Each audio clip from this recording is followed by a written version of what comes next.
Okay, I'm going to speak slowly and I'm going to speak clearly. You agreed that there's no good reason to restrict a woman's access to abortion in the first 20 weeks of her pregnancy. They're not restricted. Okay?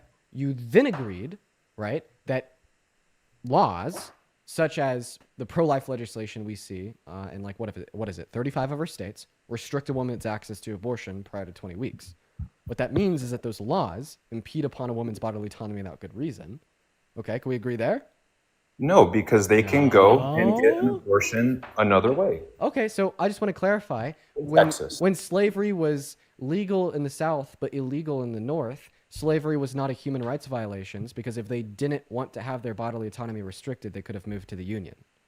Well, the North sure seemed to think so, and the North wound up winning. So I So, want to clarify what you think. Do you think slavery was a human rights violations even though they could just move to the Union?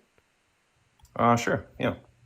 Great. So just because you can quote unquote move to an area where you won't have this restriction upon your human rights doesn't mean it's not a human rights violation.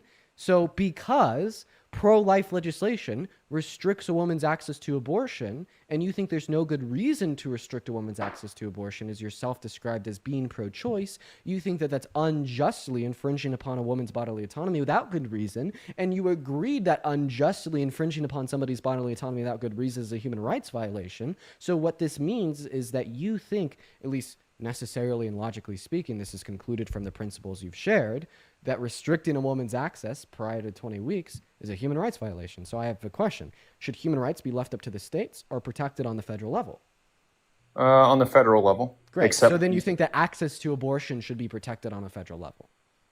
I mean, overall, sure, but if you can, I maintain that they, except in Texas, where there's bounties, which I conceded, Texas goes way too far.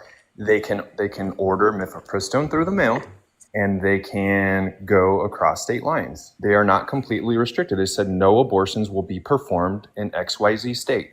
Hey, watch this. What conclusion is the useless information that you're sharing with us right now do for your position? Like I just want to clarify. The last three sentences that you just shared are absolutely useless for any position that you're trying to debate with me.